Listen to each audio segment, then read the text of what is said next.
G'day mate, welcome back to the channel. I'm FPL Roo. Welcome back to an FPL video. So it's been a long time. My last video was around 4 months ago. I've been traveling. I've visited around 7 countries. Started off in Japan, then China, Hong Kong, Vietnam, Singapore, Malaysia, and then finished up in Thailand. Was going to be back kind of mid-December, but I did have a personal emergency, so it kind of delayed us coming back. But I'm back now. I've actually moved back to the UK as well, so no longer living and working in Australia, back in the UK, and hopefully this means I can really step up my channel and produce more content as the games are at a more reasonable time, and I'll be able to kind of live stream before pretty much most deadlines because of the timings, whether it's in Australia some Friday night games deadline was about 3 a.m. So does really help me out, and hopefully we can kick on with this channel for the rest of the season. I can provide you with some tips and let you know how my team is getting along. But for this video, we're going to be talking about transfer targets that you need to be bringing in or looking to bring in for this game week. Let's get into it.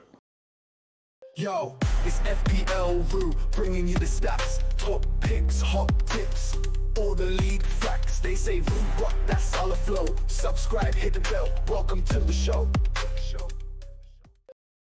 First up, I did want to talk about Phil Foden. So the geezer's been on fire, to be honest with you. The last 6 games, he scored 6 goals and got 2 assists. So yeah, he's absolutely smashing it. And to be honest, in some of them games, he's been coming off pretty early as well. So came off 65th minute in game week 19 and came off the 20 in game week 22, came off the 62nd minute. So he hasn't been playing the full 90 in every single game, but consistently he is pretty much playing the full 90. He started off the season pretty badly. As you can see, 6 goals, 3 assists throughout the whole season. So 1 assist before the last 6 games. That's always attacking returns he did get. So pretty terrible for someone of, I guess, Phil Foden's stature, and what an amazing season he did have last season. Shots for Phil Foden, 42, 13 on target. So he is taking a lot of shots, which is what you want from your FPL players. Big chances, only 7 though, which is a little bit worrying. But yeah, I can see that improving as City's kind of form starts to kind of get back to normal. They have won 3 of the last 4 games, which does look like they are starting to click again, which normally they do in the second part of the season anyway. His price though, 9.3 million is a little bit of a stumbling block because I do think it's slightly expensive considering City's form, like I said, this season hasn't been great. They've been dropping points, stupid points. But however, for that price point, I do think he is one of the best options. 7.7% owned as well, so really low owned for someone of Phil Foden's calibre. However, the fixtures are putting me off, to be honest with you, for the next 5 game weeks. It's pretty much one of the hardest runs you could get on paper. Obviously, Man City, and they can beat anyone on their day and make anyone look terrible on their day. So don't take that with a pinch of salt. But on paper, that's one of the toughest runs you can get, to be honest with you. Chelsea at home, Arsenal away, Newcastle at home, Liverpool at home, Spurs away. So the only positive, it is 3 home games in the next 5. However, going to the Emirates is going to be tricky for City. But Arsenal have been conceding goals of late. Going to Spurs, maybe last season would have been tricky, but we know how well they actually kind of do at that stadium, and it's not well at all. Spurs normally kind of get the result in that game. This season, not too sure because Spurs are terrible, but can definitely see goals in that game anyway. And obviously Liverpool is going to be tough, Chelsea and Newcastle as well. So for me, although I do think Phil Foden is on fire, I would just be a little bit kind of precautionary about the fixtures. Chelsea at home again. Chelsea have been conceding goals, so have Arsenal. So it's not too bad from an attacking point of view, but how many goals realistically can you see in each of them 5 games? Say like 2 plus, maybe Chelsea, maybe Newcastle, maybe Spurs. Arsenal and Liverpool, not too sure. Again, it all depends on what City turns up, to be honest with you. We know on their day they can smash teams, but Is their form back to normal now? I'm not too sure. Let me know what you think in the comment section below, and we'll get on to the next player. Next up, I did want to talk about Dominic Solanke. So it has the news has come out that he is probably going to miss around 4 to 6 weeks, which is not ideal. And he did actually look pretty good, to be honest, throughout the whole season. He's kind of ticked along with the goals, ticked along with the assists, and he's been Spurs' main man. And considering Son hasn't been that great this season, Solanke's been kind of the main goal threat for Spurs. 7 goals, 5 assists is not amazing. Don't get me wrong, it is not amazing at all. But with Spurs' next few games, it could have been a nice player to have. Leicester at home, Brentford away, Man United at home, Ipswich away, and then Man City at home. However, now that he's injured, for me, there's no way I'd be keeping him. He'll be going straight out of my team. I think a striker of that price point, 7.5 million, for me, there's no way you can carry that over on your bench. Potentially for 1 week, potentially for 2 weeks, but for 4 to 6 weeks, for me, it's just too risky, and it's not worth keeping him on, because even Spurs' fixtures, say if he does come back, let's say earliest in a month, so that would be looking at, say, end of Feb, let's say March.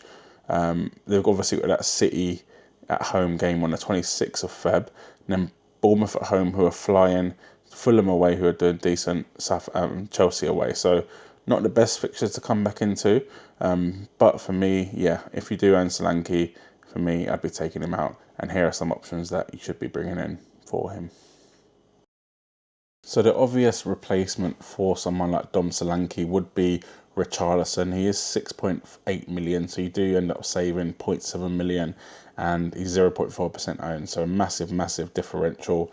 However, he has just come back from injury. He only played 12 minutes against Arsenal and then 45 minutes against Everton, where he did end up scoring. So far this season, he has scored 1 and assisted 1, so not the best campaign for him. However, he has been injured for most of it, so you can't really look at his stats, to be honest, because in terms of starting games, he hasn't started at all this season. So for me, it'll be too harsh to actually judge him on that.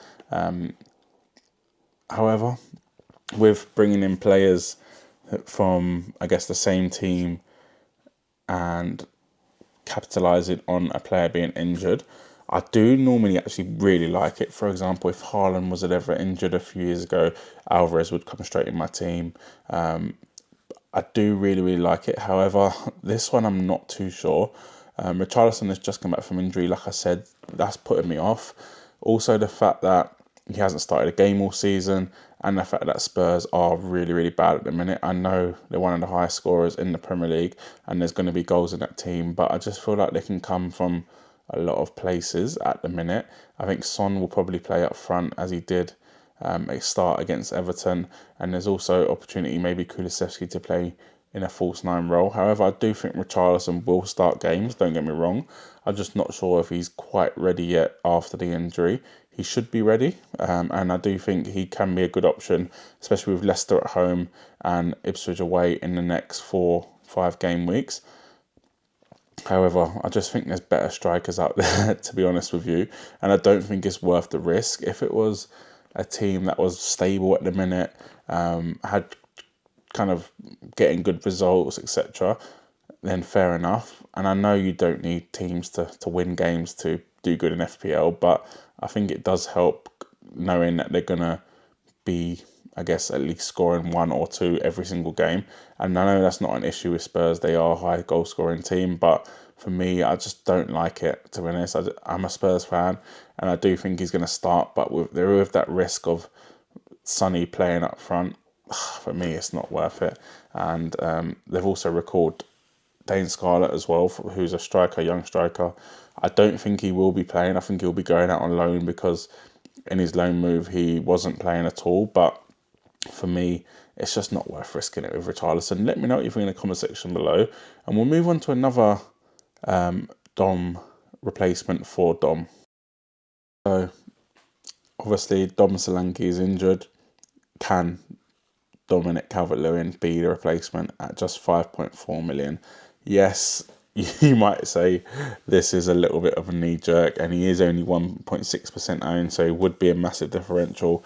And I completely agree. If you do think it is a knee jerk, let me know in the comments if you do think that. However, new manager, David Moyes, manager he's performed under, he's done okay this season. Not the best, to be honest, but okay. He's still scored a couple goals here and there. For me, I know a lot of managers did bring him in when he had a good run of fixtures and he didn't do anything. However, I just have a feeling with David Moyes back now, Dom Solanke up front, I just feel like he's going to do well. And I know that can just be a gut feeling because the stats don't show he's smashed it this season. Expected goals is 6, so he should have got a few more goals. His finishing has let him down a little bit.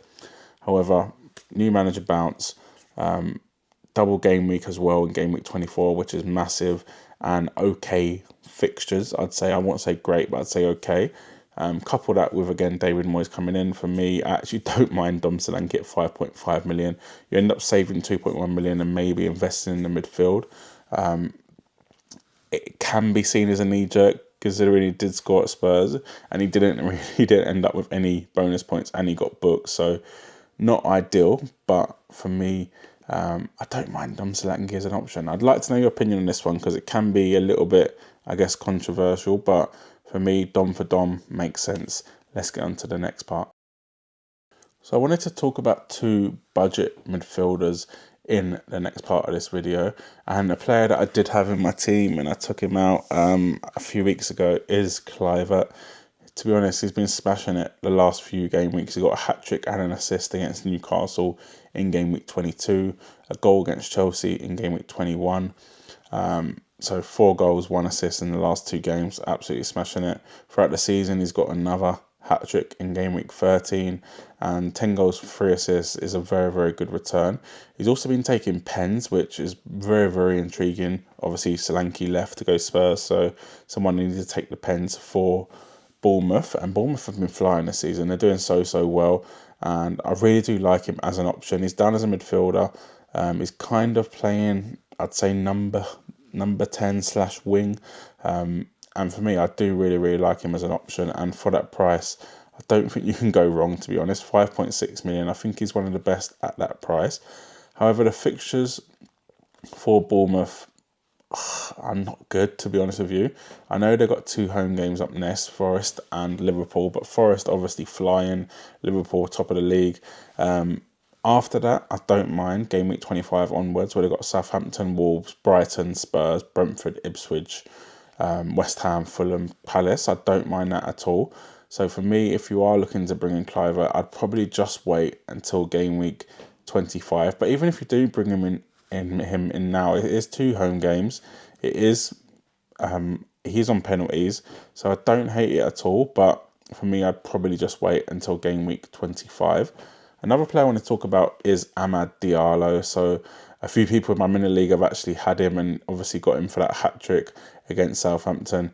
And he's been doing very, very well recently as well. 6 goals, 7 assists, and he's only started 15 games. So pretty good return. In comparison to Kluivert, he's definitely more creative. So if you look at big chances created, he's got 5 where Kluivert's got 2. Big chances though, Kluivert is definitely much more of a goal threat. So for me, I do slightly prefer Kluivert. And considering, again, Man United and Man United's form at the minute is up and down, I just wouldn't be too sure about going for a midfielder from them, or any player, to be honest, from them. He is 23.4% owned as well, so he is much more highly owned than someone like Kluivert. Kluivert can actually be seen as, I'd class him as a differential, to be honest. I know some people have different kind of scales to that, but for me, 6.2% owned is a differential for Kluivert compared to Amad Diallo, and I think he's a much better option. However, Diallo's fixtures are probably slightly better in the short term, but for me, I'd definitely go for Kluivert if you were looking for a midfielder around the 5.6 million bracket.